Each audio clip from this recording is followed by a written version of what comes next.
veterans see echoes of their experience in this withdrawal in Afghanistan. Do you see any parallels between this withdrawal and what happened in Vietnam, with some people feeling? None whatsoever. Zero.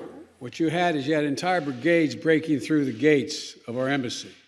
6, if I'm not mistaken. The Taliban is not the North Vietnamese army. They're not remotely comparable in terms of capability. There's going to be no circumstance where you see people being lifted off the roof of an embassy of the United States from Afghanistan. It is not at all comparable.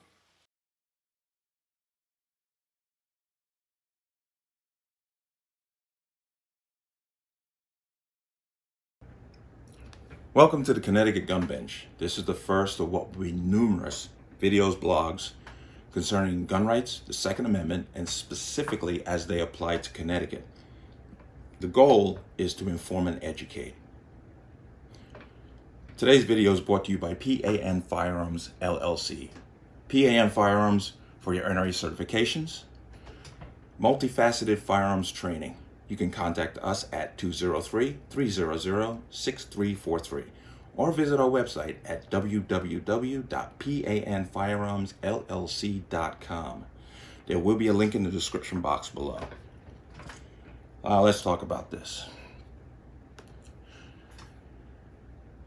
The Taliban, as we all know, has seized complete control of Afghanistan, including the capital city of Kabul, despite being told by President Biden that this was an impossibility. Is a Taliban takeover of Afghanistan now inevitable? No, it is not.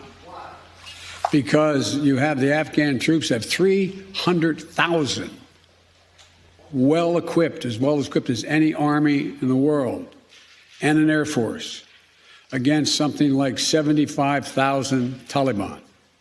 It is not inevitable. Right here in the Fox News article, Taliban take over Afghanistan.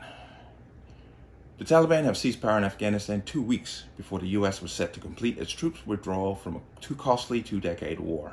The insurgents stormed across the country, capturing all major cities in a matter of days as Afghan security forces trained and equipped by the U.S. and its allies melted away. Nice picture there of the Taliban at the palace, some holding American weapons.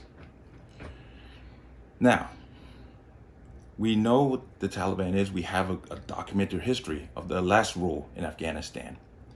And atrocities are already being reported across the globe by different agencies, different media.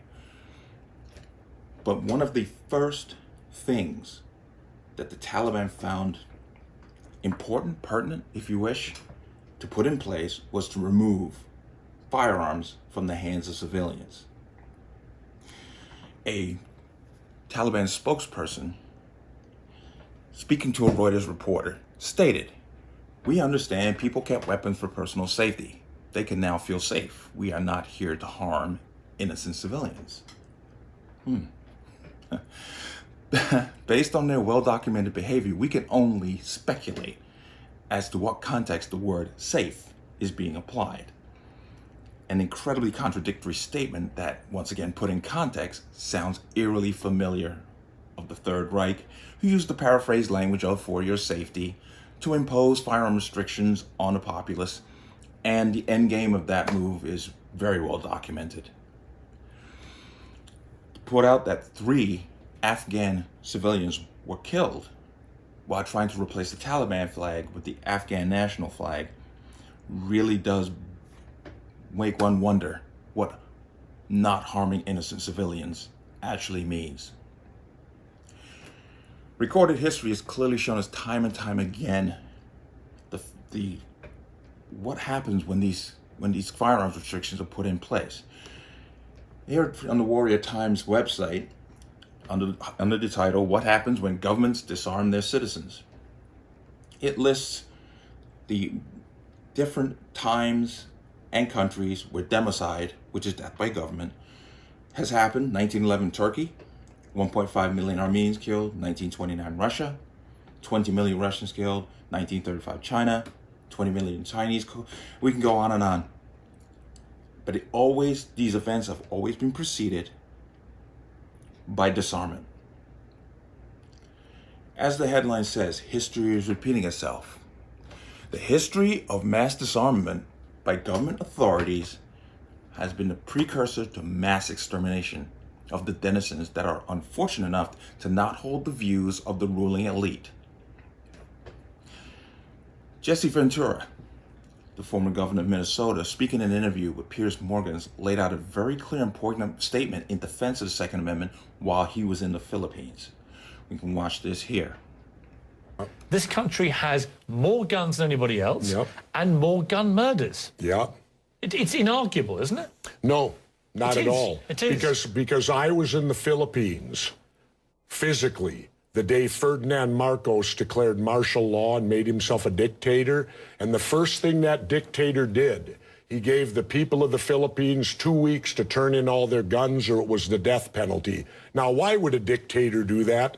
Why would he make his #1 priority when he took over as dictator to disarm the public? The Second Amendment is there and it was put in there not for hunting and fishing like they like to say, because back when they did it, if you didn't hunt or fish, you didn't eat. It was put in there so the citizens would have the ability, if their government became oppressive, they could defend themselves against oppressive government. And I think that overrules all the gun deaths. Having full knowledge of the malicious nature of the Taliban from its prior dictatorship of the country, one does not need to speculate on their intentions with this immediate action of removing firearms from civilians in the country.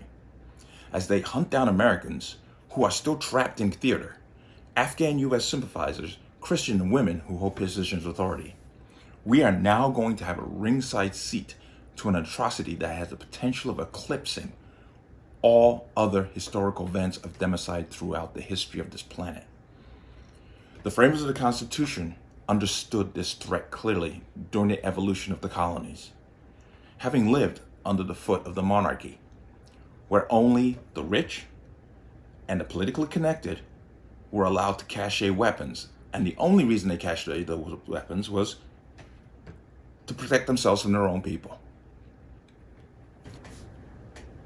There is now on display an unfiltered, first-hand accounting of a situation that has been dismissed by some people historically as not being possible in a modern-day society.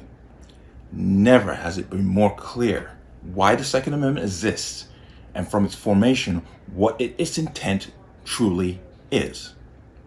Now, people have always said, that can never happen here.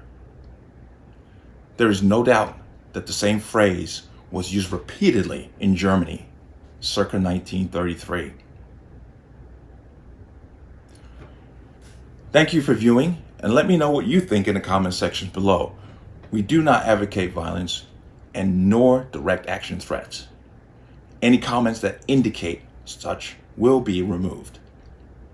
Please like and subscribe and tune in for more.